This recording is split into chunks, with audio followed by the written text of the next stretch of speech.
Hi guys, today we've had the first set of balancing project changes from Tipsoft. For those of you who don't know, Tipsoft is introducing a lot of balancing changes to make some of the older hunting grounds better. And today we had the first set focusing on Ferumbras Ascendant, basically all of the Ferumbras Ascendant seals, all 7 of them.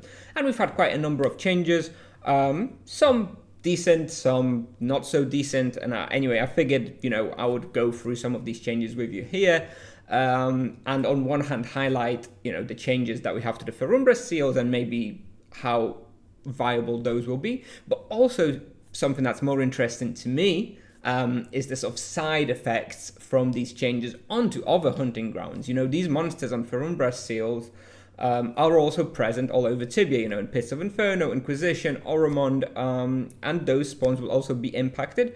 And this is something I found a little bit more interesting from these changes, actually. So that's something I will be covering towards the end of the video as well. So I suppose let's just jump into it and try to run through some of those changes one by one. Starting with relocation of teleport entrance points. In summary, traps should not really be possible anymore on Ferumbras seals, which is amazing. It's such a stupid thing. Really don't like that this was possible for years and years and years. So finally a longer way to change, just a pure positive. Very happy about this. This in itself might open up some of these spawns to be more popular because people won't be scared of the traps. So big plus for that. Long overdue though. Moving on, they've increased the experience from the actual bosses and the minis and the Ferumbras himself. And it's actually reasonable, I'd say. So from my experience, it takes somewhere between 30 to 50 minutes for an experienced team to do a full minis run, which is 7 bosses. And this will now yield a bonus 1.4 KK raw experience per run, because each of the 7 bosses will give you extra 200k experience, which is about an extra 2 KK per hour raw experience based on how quickly it takes you to do these, which, is not game breaking. It doesn't suddenly make killing these a viable hunting ground or gain viable experience. But if you're getting some sort of extra, 1.4 KK experience each run for like a 30-40 minute run, actually decent. I think that's a good change. It's something I've actually been, a little bit vocal about in the past. I don't like that hunting bosses is not a viable way to gain experience. I of course think that hunting should be the best way to gain experience, but I always thought that doing boss runs should, give you 30 to 50% of the experience you can get while hunting, but that was never the case. If you go on a boss run, you'll get like 5% of the experience you would otherwise get hunting. So I think these changes are positive, and I hope Tipsoft continues doing this for other bosses in the game as well, to make bossing not the prime sort of way to gain experience, but actually a solid alternative for people who don't like hunting as much. Moving on, final little note worth mentioning is that there will be an update, balancing update every 2 weeks. Tipsoft say they want to do it until the end of May, which gives us about 10 weeks until then, so we can expect somewhere around 5 more rebalances. And also, interestingly, what they mentioned is that next week will be an exception because they will be making some map layout adjustments to Ferumbras Ascendant hunting grounds, which actually could be super useful because a lot of these hunting grounds, you get kind of stuck and you have to loop back on yourself. So depending on how smart they are about this, those changes next week might be actually more impactful than what they've released today. But, we'll see next week. For now, let's look at what we have. So first of all, we have about a 10% experience buff to Plaguesmith. We have about a 10% HP reduction of Blightwalkers, as well as reduction of and probability of duration of the speed debuff. Those are the 2 significant changes for the Blightwalker. The drunken status effect is irrelevant because you always just use the Dwarven Ring anyway. Even if they reduce the probability by 90% or something, you would still be using a Dwarven Ring, so that one can be basically ignored. It's irrelevant. But reducing the health and the speed debuff, are pretty good, welcome changes. I see these changes immediately as a solid buff to Pits of Inferno and Inquisition seals, actually, especially the Pits of Inferno one with Blightwalkers, loads of Blightwalkers, lots of Plaguesmiths, and it was already a kind of a decent decent spot. I had a video for that place, and I always thought it was actually kind of alright. So I think the Pits of Inferno, Blightwalker seal, Verminor seal might be a hidden little alternative gem for sort of low level EKs from now on. So I'll talk a little bit more about that later, something that comes to mind for me. And those Blightwalker changes will also impact Grounds of Undeath for the actual Ferumbras seal. A little bit, probably not overwhelmingly because, it's only like 1 of 4 monsters, but still, nonetheless, quite a welcome change. Moving on, we have Fury's reduced debuff of melee and distance fighting skill. I haven't had a chance to test yet how much this is reduced. I don't know whether this means frequency or intensity. I would expect this means intensity. So instead of reducing your skill from like 100 to a 20 or 30, you'll reduce it from like 100 to 80 or something. Which is a good change because boy is it a pain in the ass to hunt Furies at the moment with the constant debuffs. For EKs it was viable if you just kept spamming Otito every 2 seconds, but for Paladin it was always very painful. So I think maybe this will make the Oromond Mountain hideout for Furies more huntable. It was already huntable for a 300 EK anyway, now might just be a bit better. And also from what we can tell, the experience has been increased from 3.6k to 4k. Currently this is bugged and Furies actually give 4 experience, so Tipsoft needs to sort out. But I think they've been buffed. They buffed the experience by 10% as well, which they haven't mentioned here, which is actually also a good change. Definitely the Oromond Mountain hideout will benefit from that quite a lot. Also we have Hellfire Fighter changes, about 10% extra experience, and then reduced probability of fire bombs. The fire bombs are irrelevant. I don't know why. I don't know why they stuck that in there. It's very weird to me, but whatever. It'll be less cluttered, I suppose. But yeah, there's about 10% experience. This might make the Grounds of Fire together with the Fury changes a bit better. I would like to test that at some point. Not sure when I'll get the time, but that might actually be okay. And Inquisition Hellfire Fighter spawn might be a little bit more viable now for like low-level mages. 130 mages with avalanches will be making a little bit more experience there. Probably nothing groundbreaking though. Moving on, we had just some straight-up solid changes here for Hellflayer and Juggernauts. Hellflayers now give about 6 to 7% more experience. They're present at every respawn, I think, from the Ferumbras Ascendant, so this will impact every single seal. However, a 6% experience increase for one monster, which is like usually in the minority of the monsters for each seal, this will probably yield like a 1 to 2% increase in experience on average per seal. I don't think anybody was skipping on Ferumbras seals because they needed 1 or 2% more experience. I don't think this is going to really make or break the game. However, it's always just a little bit of extra experience, so can't really complain too much. We'll see. And the Juggernauts have a 10% health reduction. So that is that is an interesting one because obviously this monster has been in the game for so long and always seen as this huge tank. So yeah, fair enough that they're reducing the health. I think that will be welcome. It will actually make hunts in Prison and Oromond Catacombs, for example, a little bit better. The Juggernauts and Oromond Catacombs especially are always a pain in the ass for Paladins to kill. 10% less health now, probably not game breaking again, but actually kind of decent. Kind of a QOL change, I would say. Nightmares, about, about an 8%? 5% experience increase, something like that. Not too much. Won't really make any impactful changes anywhere, but will contribute to a little bit more experience in a few old school respawns. Also in Prison as well. Then we have quite a bizarre change on Undead Dragon. They've increased their ice sensitivity from 50 to 90, and it says this will mainly buff the Grounds of Undeath. However, Grounds of Undeath have loads of Blightwalkers, which still have 50% ice sensitivity. So you still can't use ice there, at least as an EK, you still will be using probably physical elements, so kind of an odd change. I commented on the post that they should also increase the ice sensitivity of Blightwalkers if they want this change to have any impact. But we'll see, maybe they will, maybe they won't. It might make avalanches a bit better, so I don't know. I don't know. Maybe like a high-level mage will be able to hunt them now with avalanches. But again, the Blightwalkers are still a problem. So remains to be seen. I would like to see this expanded for Blightwalkers to have a increased ice sensitivity to be able to use the ice element. Otherwise, I don't think this change really accomplishes anything. Other than potentially Pits of Inferno Undead, whatever the seal is called, Ashfalor, I believe. Might actually be pretty decent now on rapid respawn. You just get there with your ice weapon and you smack some demons, some undead dragons. Actually probably will be a little bit more comfy to do that on rapid respawn than it was at the moment with physical weapons, which obviously are usually a bit weaker than ice weapons.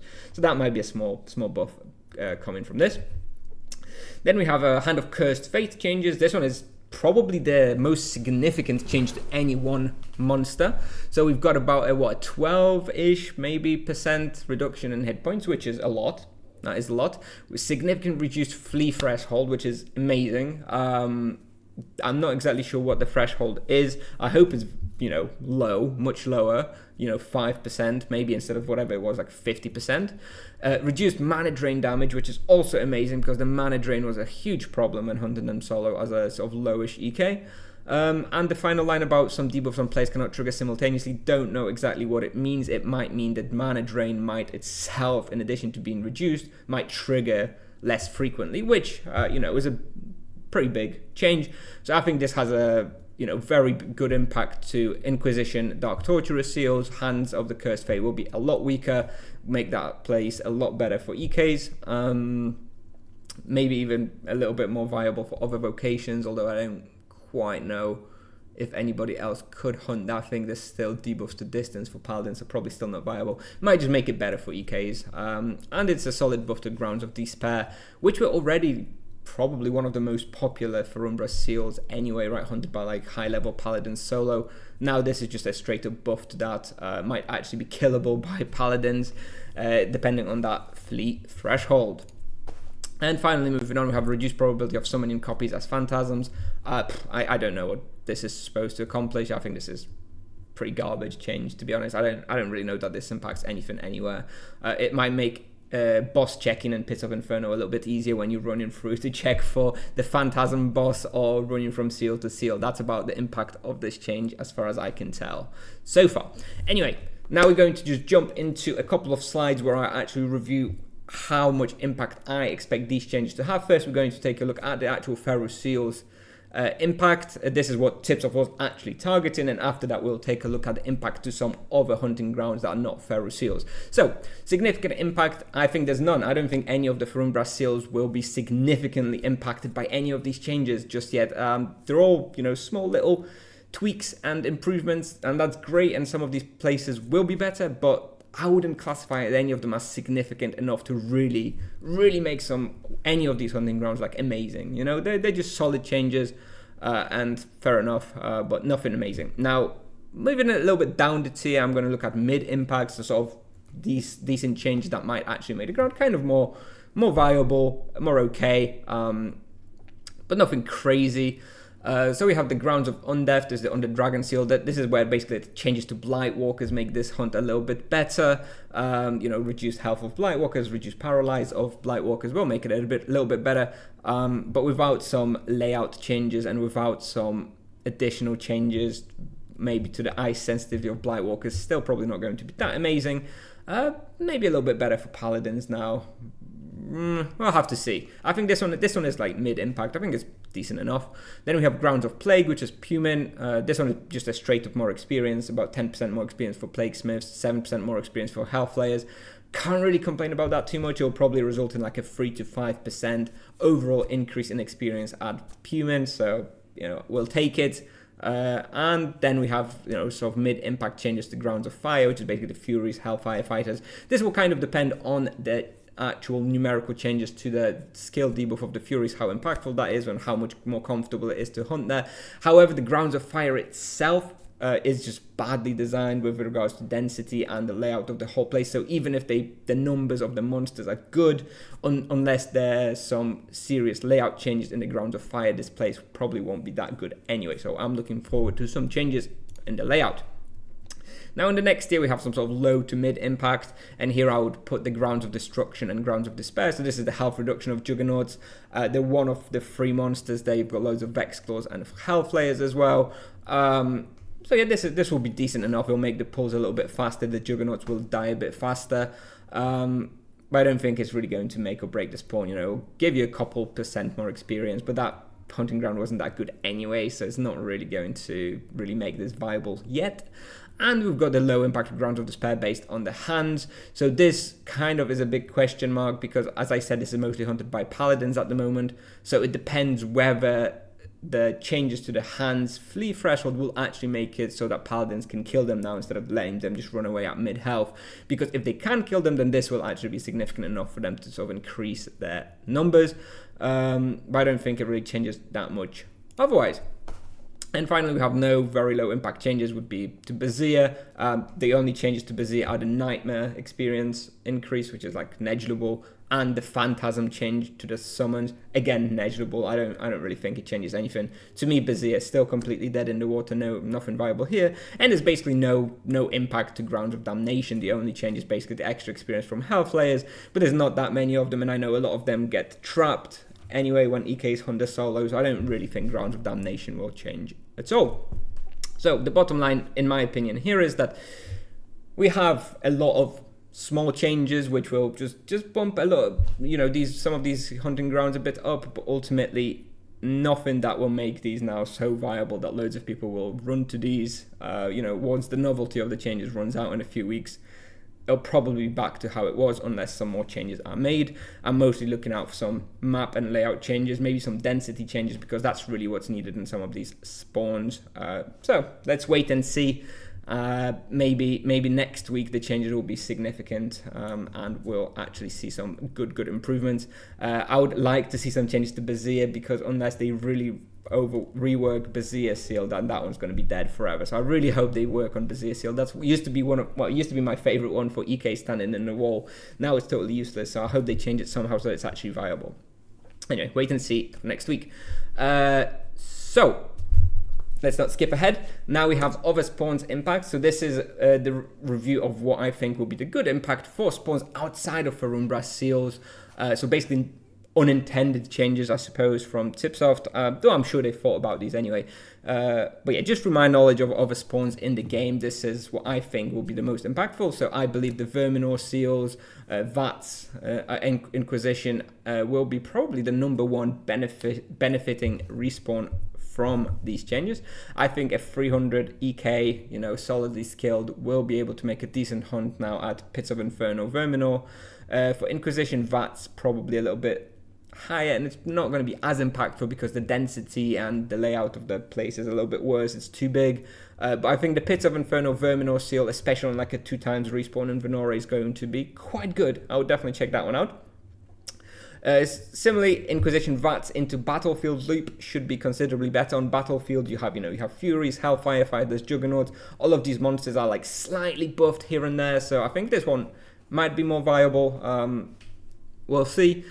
Similarly, Dark Torturer's Inquisition, in my opinion, was going to be significantly better for a solo EK due to the Hand of Cursed Fate changes. Mana management should be a lot easier, and that was probably the number one problem with that place for sort of inexperienced EKs. So I definitely would check that one out again, probably on a lower level now, maybe level 300 EK should be able to manage Dark Torturer's Inquisition. And finally, we have Prison, which I think will benefit a lot from all of these random changes. None of these are massively significant, right? But you have some Nightmares experience buff, Juggernaut's health reduction, Plaguesmith experience buff, Blightwalker's health reduction, and Paralyzed reduction. All of these will probably add up to actually make Prison a little bit better. Prison is good as it is. It's already a huntable spawn for low-level team hunts. I think it's going to end up about 5 to 10% better overall due to these changes, so that's pretty good. With regards to mid-impact, I would say Furies and Oromond might be around 5% better. Again, it depends on what that debuff is like, but also that respawn has Nightmares, which will also add a little bit more experience to your hunt. Maybe Furies might even be viable for Paladins to hunt there now, with the skill debuff being not as annoying. Well, we'll have to see. I think that one might be decent. Similarly, and also there's the experience, right, of the Furies. They increase the experience by about 10%, so that also will be pretty good. So this one maybe Fury Oromond might even move up to significant impact to 10% improvement. It's somewhere between the two. Then we have Furies and Motor, which should be considerably better now for 100 level RP single target. So this is, that's the place where I expect someone to hunt. So I like a 100 level Paladin single target there will again be quite viable. 10% experience from Fury increased, as well as the debuff reduction. It should make this place also a little bit better. I don't know if it's going to make it quite 10% better, but it's somewhere around mid-impact, probably decent enough. And then we've got the Hellfires in Inquisition for a level 130 mage. It's probably about a 5% improvement I'd expect. I still think it's not going to be viable, mostly because there's just not enough respawn these days. If they increase the respawn rate of Inquisition Hellfire Fighters, that would be a decent spot. There's just not enough respawn as it is. And I think Yalha Alchemist actually might be a bit better with the buffs to Nightmares and Plaguesmith, you know, like central Yalha Alchemist with all those little Nightmare Scions, Nightmares, Plaguesmiths. Maybe there's something that could be cooked there, you know, maybe like a level 90 EK could go there and actually make some decent experience now, something to think about. With low impact, I have a Juggernaut Poi, Pits of Inferno seal, maybe. You have Furies and Juggernauts there, maybe on Rapid now, a Juggernaut Bestiary there might be pretty decent. Less health for Jugs, less debuff for Furies, maybe something to manage there. Probably nothing major, but something to consider. We have the Fury Dungeon now, which again, in theory, should be better due to the changes to the Furies and Hellfire Fighters. I still think it's unlikely it'll be any good because of the skill debuffs from Infernalist, and you've got the Diabolic Imps, which are super annoying, so it's probably still not good. But, you know, maybe worth a test for someone. Oromon Catacombs will be a little bit better due to the changes to Juggernaut's health. And Pits of Inferno Undead Dragons might be better with ice damage on Rapid, like mentioned. You know, now with ice damage, you might just be slapping the demons, liches, and Undead Dragons with ice without having to switch weapons. So yeah, that's kind of a decent change. But ultimately, again, nothing really groundbreaking here. So that's what I have for you today, guys. That's everything I wanted to mention, what I've thought about this so far. The news were only released a couple of hours ago, so I'm sure I've missed some things. I don't know every spawn in the game. I don't remember everything from the top of my head, but these were some of my thoughts. Let me know in the comments if you think, you know, some of these places will be more or less impacted by some of these changes. What are you still looking for? I mean, this was just the first set of changes. Like I mentioned, we can probably expect around 5 more sets of changes. Not necessarily to these places or these monsters. So yeah, let me know what you think. Let me know if these are good enough for you or not. I would myself say probably not quite enough. They're a good start, but I would like to see more. I'm interested to see what other places tips of changes. So let me know what you'd like to see changed, what you think about my analysis of these grounds, and yeah, and I guess thanks for watching. I'll see you in the comments, and I'll probably be recording a video based on these changes sort of once a week, every 2 weeks, every time Tipsoft makes some changes. So yeah, thanks for watching, guys, and I'll see you in the next one. Bye bye.